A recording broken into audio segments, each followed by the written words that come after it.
ఎప్పుడైనా ఆలోచించారా? మీకు చాలా బలంగా మూత్రం రావాలనిపించినా మీరు దాన్ని కొంతసేపు ఎలా ఆపుకోగలుగుతారు? అసలు ఆపేదెవరు? పొట్టనా? లేదా ఏదైనా కనిపించని స్విచ్ ఉందా? నిజానికి ఆ సమయంలో మీ శరీరంలో ఒక నిశ్శబ్ద యుద్ధం జరుగుతుంటుంది. ముందుగా యూరిన్ ఎలా తయారవుతుందో చూద్దాం. మన శరీరంలో యూరిన్ కిడ్నీల్లో తయారవుతుంది. అక్కడ్నుంచి అది పైపుల్లాంటి మార్గాల ద్వారా బ్లాడర్కి చేరుతుంది. బ్లాడర్ అనేది ఒక ఎలాస్టిక్ సంచిలాంటిది. అది నెమ్మదిగా శరీర వ్యర్థాలతో నిండుతూ ఉంటుంది. బ్లాడర్ లోపల చాలా చిన్న సెన్సర్లుంటాయి. బ్లాడర్ నిండడం మొదలైన వెంటనే ఈ సెన్సర్లు బ్రెయిన్కి సంకేతాలు పంపిస్తాయి.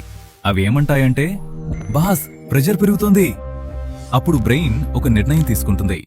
ఇది మొత్తం ఆటోమేటిక్ ప్రాసెస్ కాదు. దీనికి బ్రెయిన్ అనుమతి తప్పనిసరి. ప్రెషర్ పెరిగినప్పుడు బ్లాడర్ తనంతట తానే కాంట్రాక్ట్ కావాలని చూస్తుంది.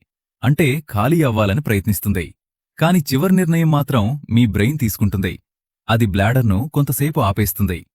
కాని ఇక్కడే అసలు సమస్య మొదలవుతుంది. మీరు యూరిన్ ఎక్కువసేపు ఆపుకుంటే బ్లాడర్ ఎక్కువగా స్ట్రెచ్ అయిపోతుంది. దాని మసిల్స్ బలహీనంగా మారవచ్చు.